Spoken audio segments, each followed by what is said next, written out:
It was the Ministry of Defence that also accepted the guarantees.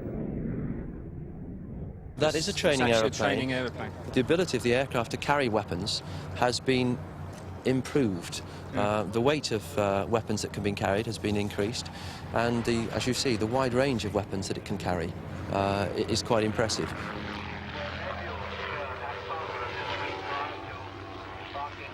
But the government have said that the version of the planes the Indonesians are buying is just a trainer and won't be used against the Timorese.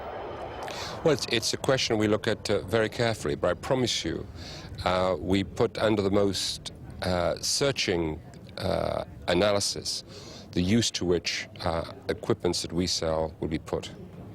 And we are quite confident that the Indonesians will use our Hawks for jet training, for advanced jet training, which is why they were acquired in the first place. I mean, as far as the Hawks were concerned, there was a great deal of talk from all the ministries and British Aerospace that they were merely trainers. I mean, a lot has been made of that. No, they weren't telling the truth. Well, that's just a label you put on it. I mean, they are trainers, but you said merely trainers.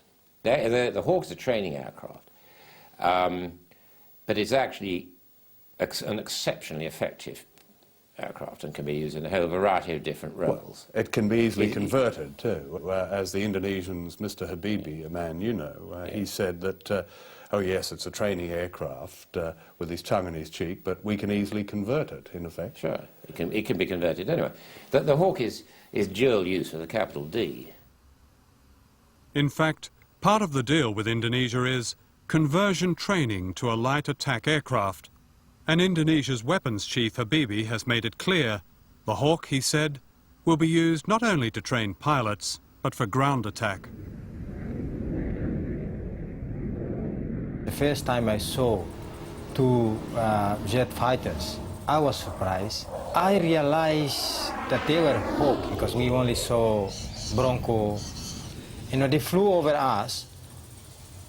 10 minutes after we heard, you know, that strong blast, you know, bomb and machine gun. Ta ta ta ta ta, boom. A government minister, Baroness Chalker, told Parliament that British aid was helping the poor of Indonesia. In fact, half of all aid to Indonesia is linked to trade, and much of that is tied to weapons. This is a list of British companies selling weapons or war-related equipment to the Indonesian dictatorship. In April 1993, shortly before the sale of Hawk aircraft was announced, the Foreign Secretary, Douglas Hurd, flew to Jakarta and gave Suharto £65 million in so-called soft loans. Hurd assured the regime that Western values on human rights could not be exported to Indonesia.